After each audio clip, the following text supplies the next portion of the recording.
Yesterday, I highlighted this woman's video, and she was talking about the four default modes of males in the patriarchy.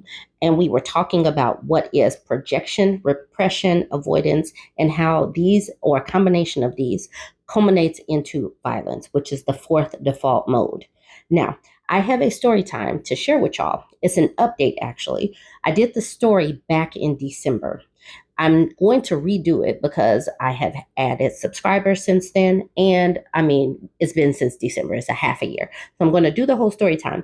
And I want you guys to think about or pinpoint some examples of projection, repression, avoidance, and or the culmination up to violence as you are listening to this story time. Okay, here is her story time from back in December.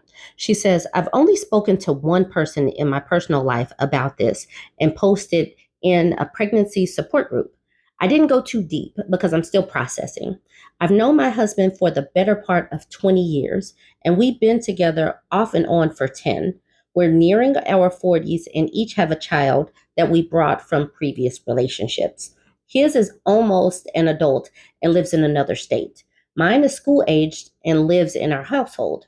Things started to fall apart this year when my career took off. I took a pay cut last year to take a position with a company with greater opportunities. That move paid off this year. I was promoted twice and ended up doubling my salary. At first, he acted supportive, but over the past few months, it's like he resents me. My role requires that I do a lot of networking, attend events to represent the company I work for. I'm photographed a lot and recently participated in a video shoot to support a work project that I'm involved in. It's been fun for me, but also challenging because I'm used to playing the background. And with this role, I'm out in front a lot. But my work life balance has improved. I only work from the office 3 times per week and usually home by 5. There are exceptions, of course, but those instances are few and far between. I notice that when I'm getting ready for an on day, which usually includes me dressing up a bit more and wearing makeup, he questions why I'm doing it. It's the professional image I choose to present as part of my growing personal brand. And when he insinuates I'm doing it for anything other than that, it hurts my feelings, leaves me feeling disrespected, and makes me second guess myself. There's also been an uptick in his complaints about male attention I receive in public when we're together. While I don't believe I'm ugly, I also don't believe I'm a head turner of that level and don't tend to notice because I don't care. I asked him what he'd like me to do since I can't control the eyes and behaviors of grown people. There's a whole lot more, but I don't want to make this too long before I get to the important part. We found out in early November that I'm pregnant, and he showed his entire black a black butt, just in case you didn't hear me, accused me of things I couldn't believe.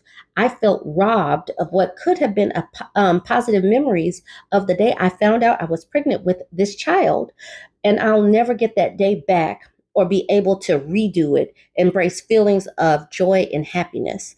He ruined it for me. Because of the baby and his relationship with my oldest child, I gave him another chance and tried to make it work. We had our first OB appointment last week, and once again, he robbed me of the happiness of that day. When we got home from the appointment, he was moping around, and when I finally asked him what was wrong, he again accused me of terrible things. We argued like never before, and just when I thought he couldn't outdo himself, he told me that the baby isn't his. The words felt like a slap. I've never been violent towards a partner, but that night I was. I lost it. I regret it now, but mainly because something could have happened to the baby during the altercation, and I allowed him to be a trigger for my anger. He has since backtracked and said he knows the baby is his. I just thanked him for his apology and stared at him. This past weekend, we decided to separate. He slept on the couch for a few days, and then we agreed that he'd move out. His things are still here, but he is not. He asked about a divorce, and right now, I just don't have the mental energy to fill out the paperwork. And with me being pregnant, I don't think they'll finalize it anyway until the baby is here. I'll figure it out in the new year. I do not know what to feel.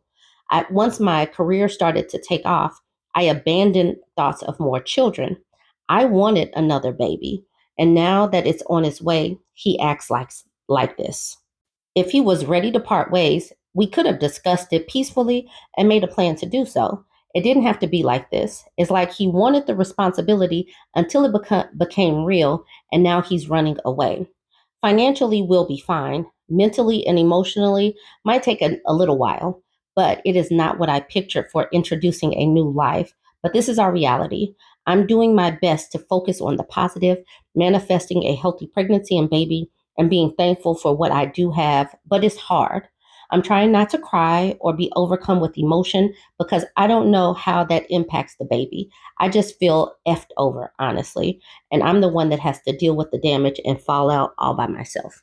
Now, when I did post this, people were like, he baby trapped her. He saw that she was going up in trajectory in her new career, and he needed to pull her down a notch.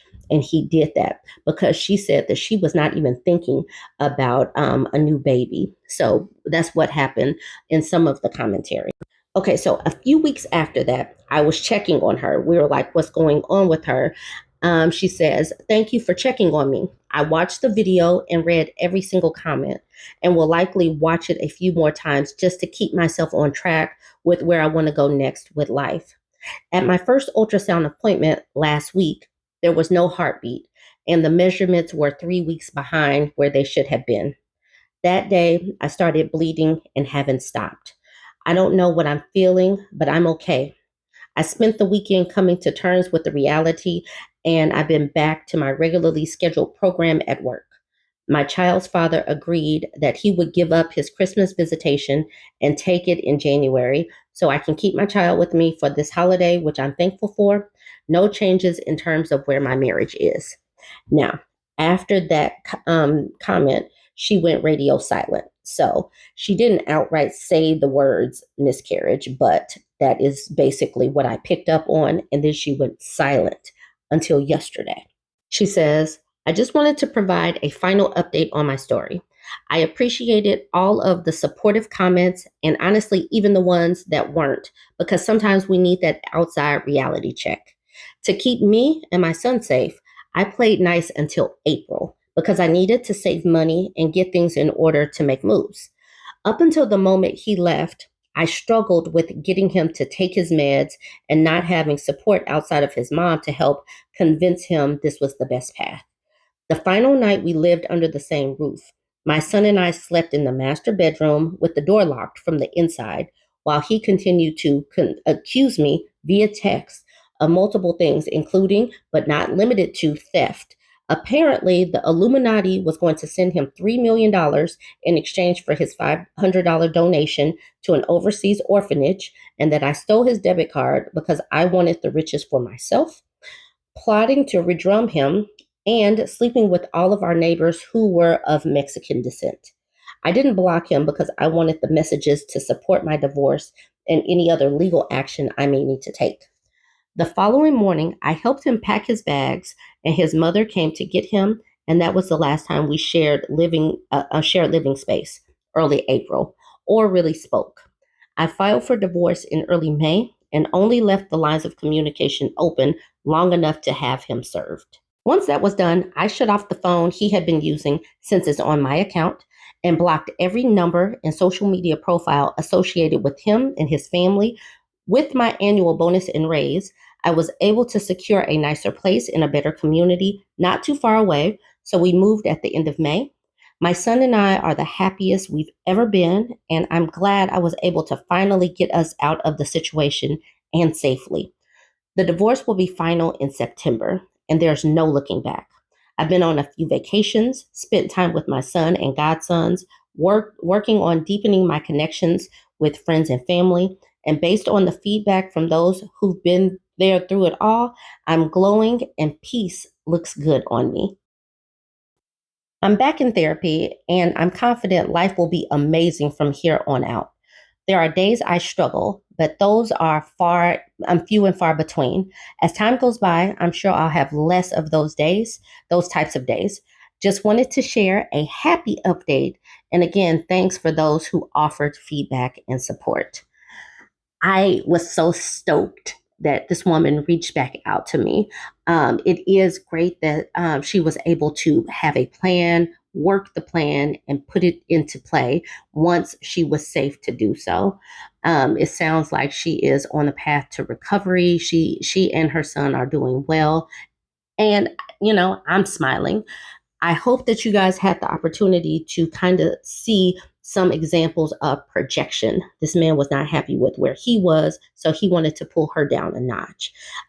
He was probably using avoidance. He didn't want to talk about the uncomfortable feelings that he had, so he was accusatory as well. That's also projecting.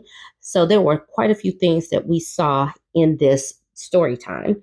And hopefully in the comments, you can point things out as you saw them. Anyways, join the conversation. Let me know what you think. Don't forget to like, comment,